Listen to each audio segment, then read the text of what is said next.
I could go in the ring with you right now and make you look like $1 million. You could? Ring the bell.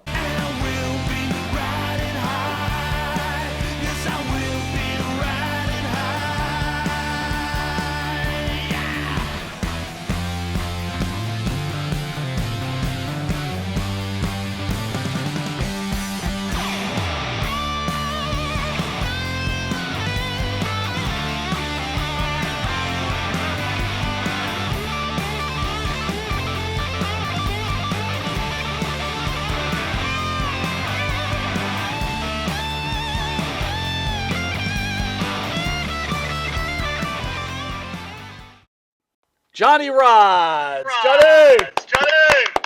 Well, coming from Puerto Rico doesn't stop you from being a wrestler. It's who knows? Puerto Rico has all kinds of athletes, but in the sense of anything. But I mean, when I came here, I was 11 and a half, and I have no idea I'm going to be anything, especially a wrestler. So starting the point about being a wrestler, when I was young, 13, 14, I was already doing a little boxing and trying to do a little judo because I joined the judo club and trying to do, I never played baseball or basketball. Well, I did a little bit in junior high, but I never liked ball playing. I always loved the fighting sports or whatever the heck is wrestling and all other stuff, 11 and a half. It doesn't matter what age you are. I was born up in the hills of Puerto Rico, way up in the hills with guys. I come from where there is no light, no electricity, no running water, no gas, no nothing. You're up with the Indians, way up in the hills. That's where I was born. I mean, I'm not. There's no shame in saying I'm a hillbilly. I'm a hillbilly, born in the hills of Puerto Rico and raised in the concrete jungle here in Little Italy, in New York. Nice. So Johnny, how do you break it to your parents so you're going to become a professional wrestler? You don't break it. It doesn't happen. You grow over here from 11 and a half. By the time you get out, actually, how can I finish school? At 11 and a half, I'd never been into school except for a month in Puerto Rico, and they took me out and brought me here. And at the age of 12, they put me in the 4th grade. How the heck do you learn your ABCs in English? And how do you start to speak English? How do you start to do anything like timetables? You could call yourself a dummy, but that's not your fault because you never been to school until that time. So from there on, you continue. You're trying to learn English. You're trying to learn you're trying to learn something. By the time you're 15, 16, 17, you're already in junior high. And what do? Your grades are moronic. You got nothing to. There's nothing that you know that is anything special. Like my grandson right now, he goes around saying ABC all day long. He's singing it right to the end. Oh, I know my ABC. And I look at him. I said, look at that. He's not even 4. He already knows how to use the tablet. It happens where you do things. I did jiu-jitsu when I was 14, 15. The real jiu-jitsu, the Chinatown jiu-jitsu with my friend who was the super son who was already 18, and he used to use me for a punching bag. But you learn the hard way sometime. And then did a little bit of boxing, because I wanted to get into boxing, but my mother never let me, and I hide around. And then I did a little amateur wrestling at the YMCA and stuff like that. And when we first got our first Dumont round TV with the antenna, and all my mother watched was boxing and wrestling, and she was a fanatic of wrestling, and we're all fanatic of wrestling. And then you start to like it, and you become a fan, and then you keep going, and before you know, you're involved. My way of learning pro wrestling was not like the elite guys that come from the from the north and the south and all these big states that football players, Olympic wrestlers, whatever the heck you want to call them, and they come with the elite name, you know. Uh, I'm from the, like I said, from the hills of Puerto Rico, from the concrete jungle of New York, and you know, real hardcore. And you're lucky to knock on the door and you get a chance to get in, and before you know, you're involved with pro wrestling. 1963, my fourth match in 1963 was on the old Madison Square Garden when Bruno took the belt from Buddy Rogers in about 3 minutes. Wow. And that night, I was called in by Arnold Skoll and told me, come and bring your bag. You might do a substitute.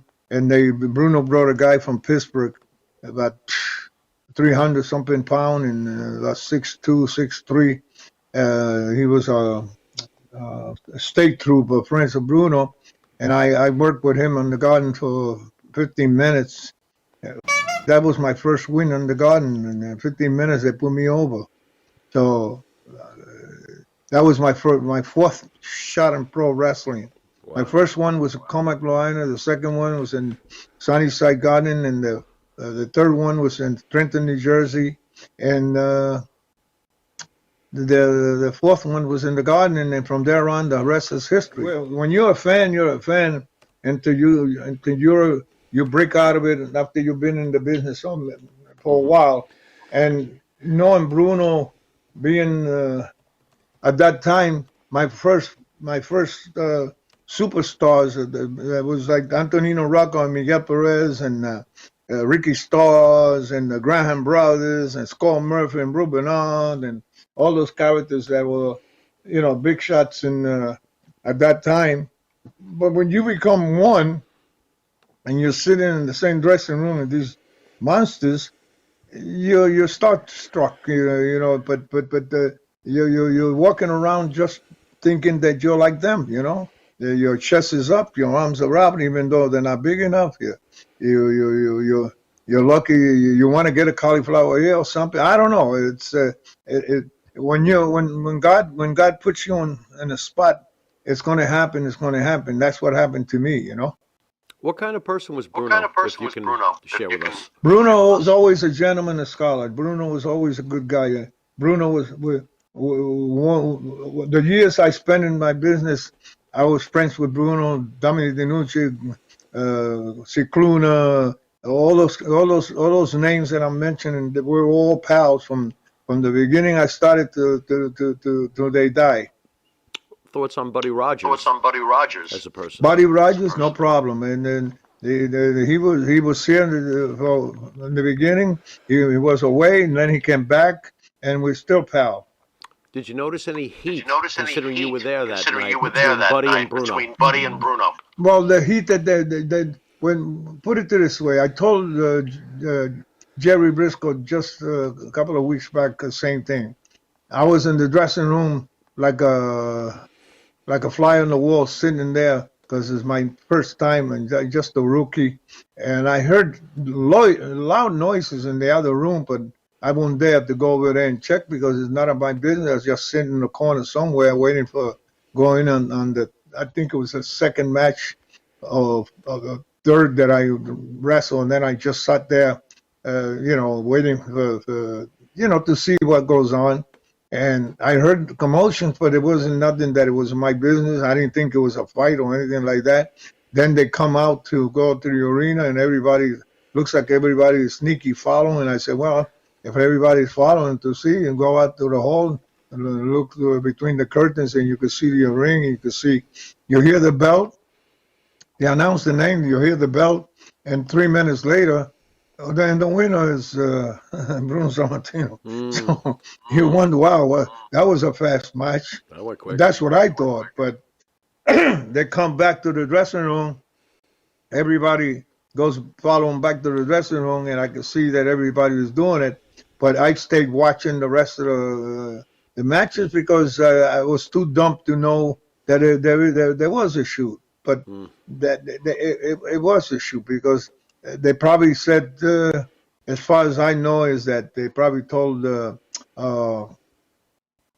Roger, let's work this out and run the belt. But Roger probably just wanted to be a draw or disqualification or something like that. And he didn't want to drop it, so they probably said, okay, no problem, we go to disqualification, but they suck them. You know what I'm saying? Yep.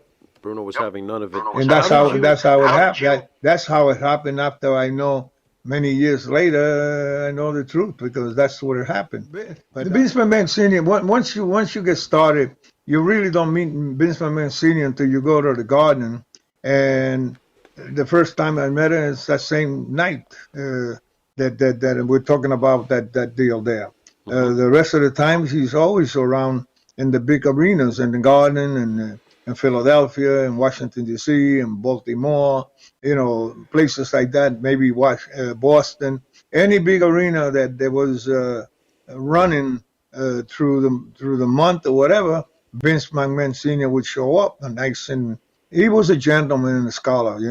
I'm proud of myself that I tangled with Tom and Dick and Harry, the good, the bad, and the ugly, and I'm still here. And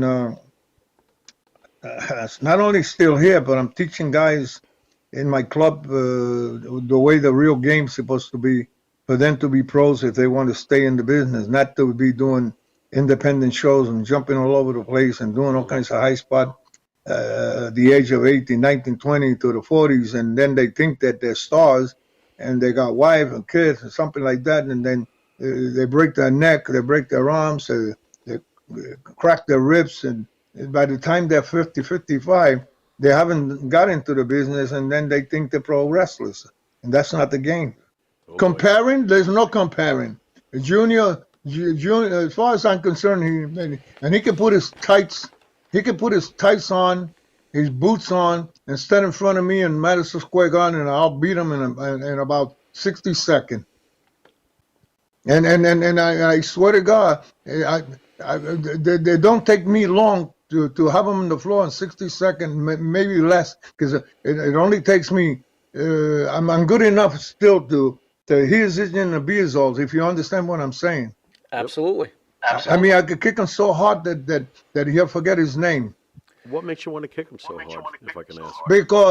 Because he's no class for comparing to his father. Mm-hmm. And and it's not that I don't like him. There's nothing about liking. It's that he ruined the business for Tom and Dick and Harry, who I said before, there's a lot of kids and a lot of people who love the business.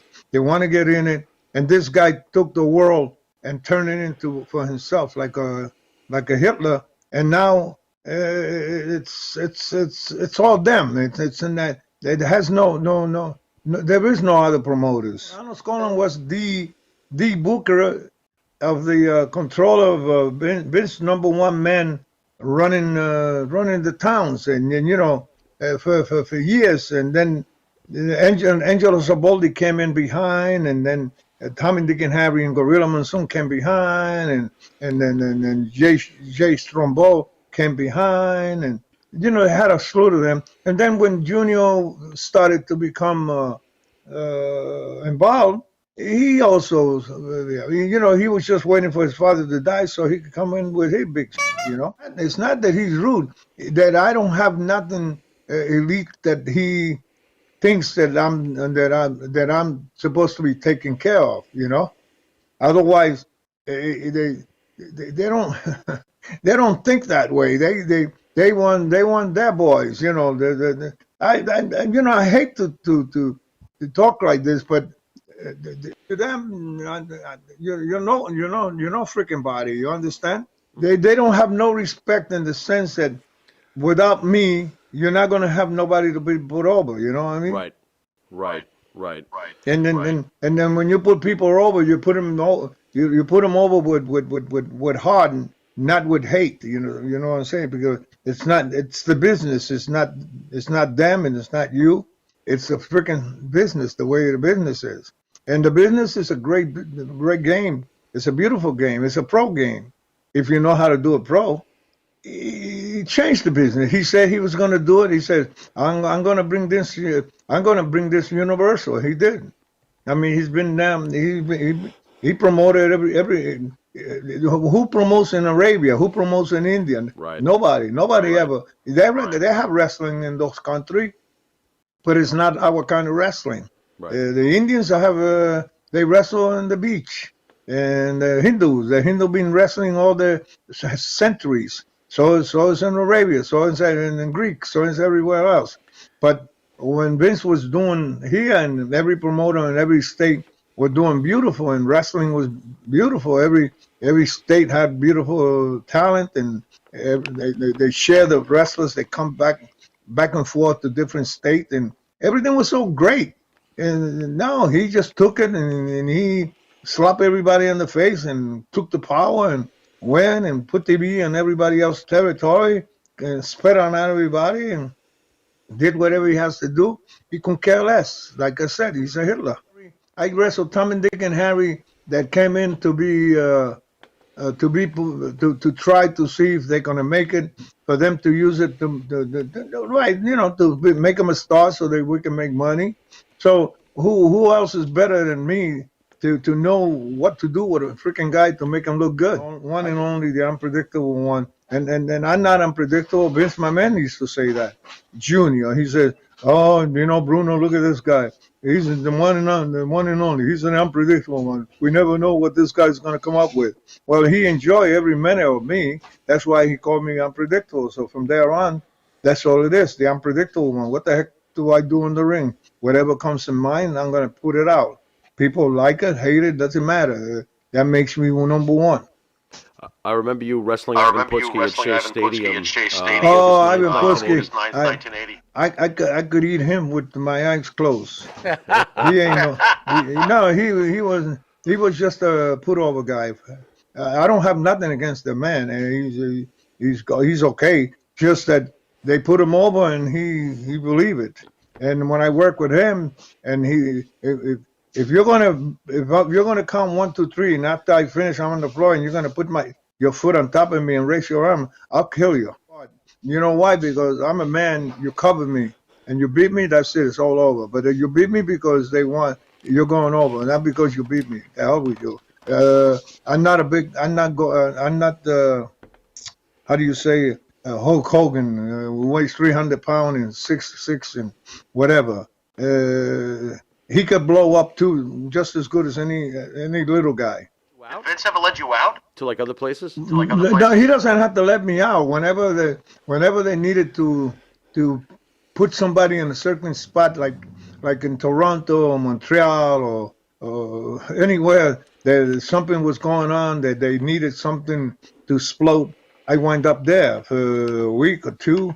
I went to Carolina just to help the TV. So Vince says, "Johnny, we go to Carolina and work on the TV for the week." So I go over there and I work with Wahoo McDaniel and I work with Ric Flair, put them over, and they go over like $1 million.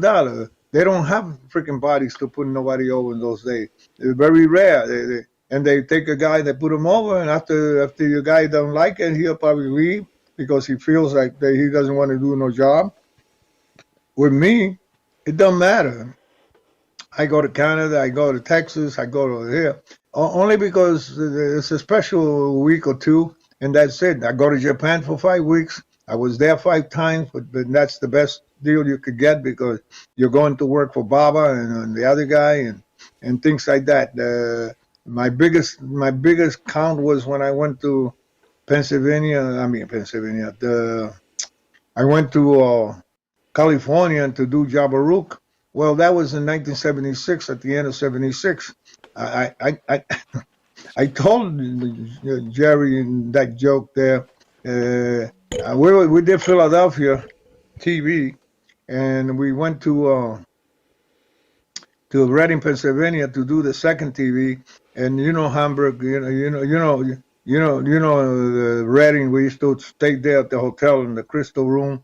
Vince used to go over there and sit with big shots to eat steaks in the Crystal Room restaurant while we running around eating pizza and hot dog. And I was there one night, and Mike LaBelle and Gene LaBelle in California, they had the Sheik, the original Sheik, there for quite a while.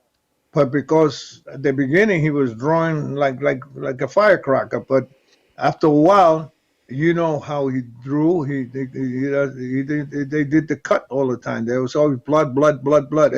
Every match they did, every main event, it was blood, blood, blood, right? So after a while, how much blood can the people see? So the houses weren't not coming up at all. But yet they like his gimmick, but they don't like the idea that the house is going down because people got tired of looking at the same all the time. So Vince, Mike LaBelle asked Vince, "You think maybe we could get Johnny over here and do the Jabba thing, the gimmick, like they are?" Well,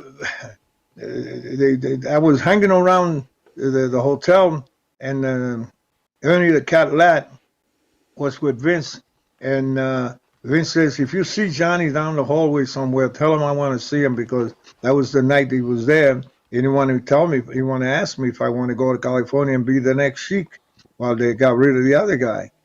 I told him, "Yeah, the money's good. In 1976, I won $1,500 a week. If I could get $1,500 a week and support my family in New York, and then be able to do that, I'd be glad to do it because then they're going to do the 22-man battle royale. I'm going to win it.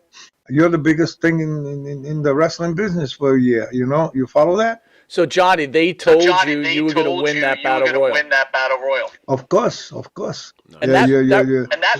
Nice. that battle royal was won by Bruno and Andre in previous years, correct? The battle royale, everybody in hell that is in the business, that is a big some kind of name or some kind of something, winds up there for 22 men.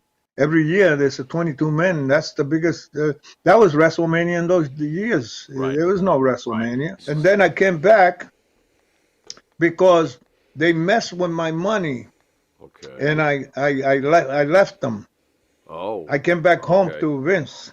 And then in 1977, I had to go back, and they did another one for 77. Vince said, "Go back and help me fix the bridge." And I went back, fixed the bridge for him, and I came back home.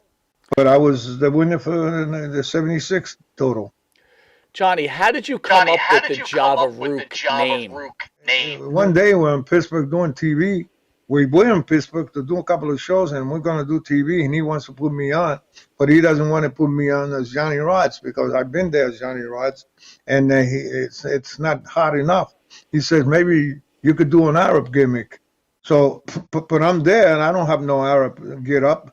So I cut up a bed sheet and 4 ways, and I made this gimmick, and I took a piece of red thing and put it around my my head, and I made the name Java Rook, and then I went in the ring and woo woo woo woo, and I wrestled Tony Marino, Batman, and we had a little scraffle where they had to separate us, and that's the born of Java Rook.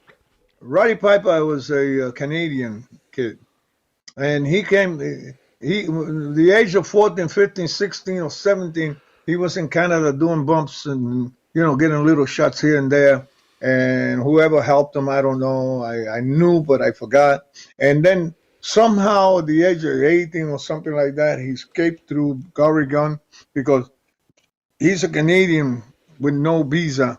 And his sister was already married to somebody and lived in Oregon, so you know where Oregon is. It's down that way. And he escaped from Canada into Oregon, stayed with his sister. From there, he went and got connection to play a little bit through there and all the way to California.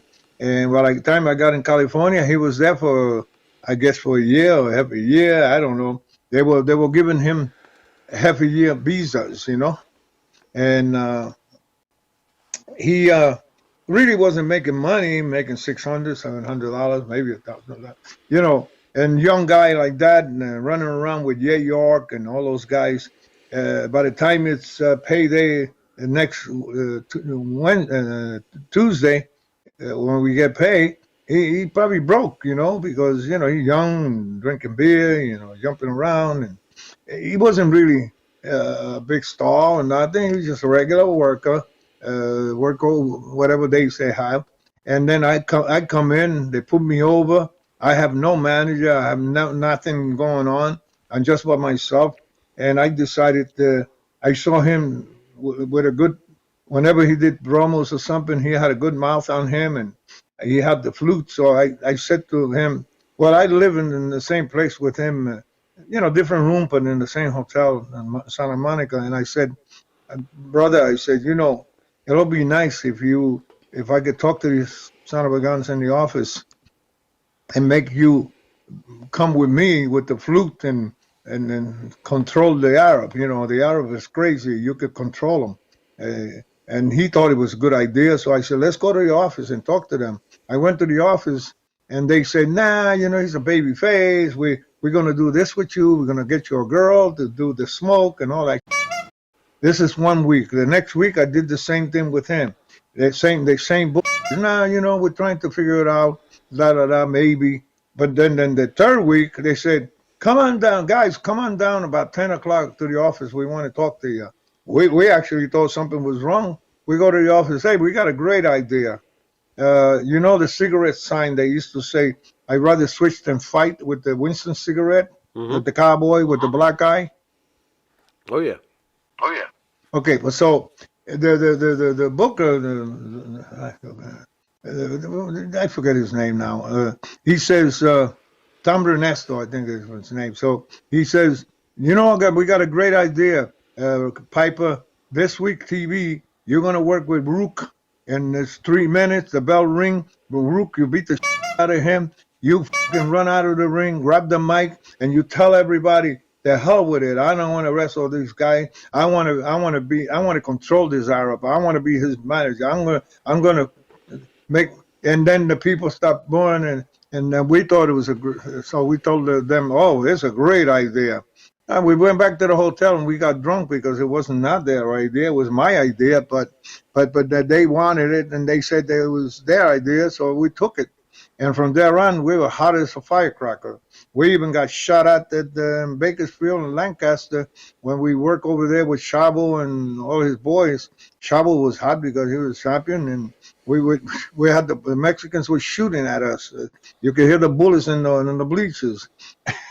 So we got hot as a firecracker, but then they were playing with my money, and I told them, if you play with my money, I'm going to go back home. I'm not going to give you 2 weeks or 3 weeks notice, and you don't do it. Then I took my shoes and to hell with it, and I came back. And then Vince says, you're going 77, you got to go back and fix my bridge. I said, okay, Vince, no problem. I have no problem with Vince. And that's how Brady Piper started to. When I went back in 77, he had a brand new convertible Chevy Impala, red and black, and he was making money, and he was a big shot. The rest is history. Piper was a hell of a worker. You remain close with him in the years later? He was Piper. I never had a problem. He's a good guy. A happy-go-lucky Scotsman.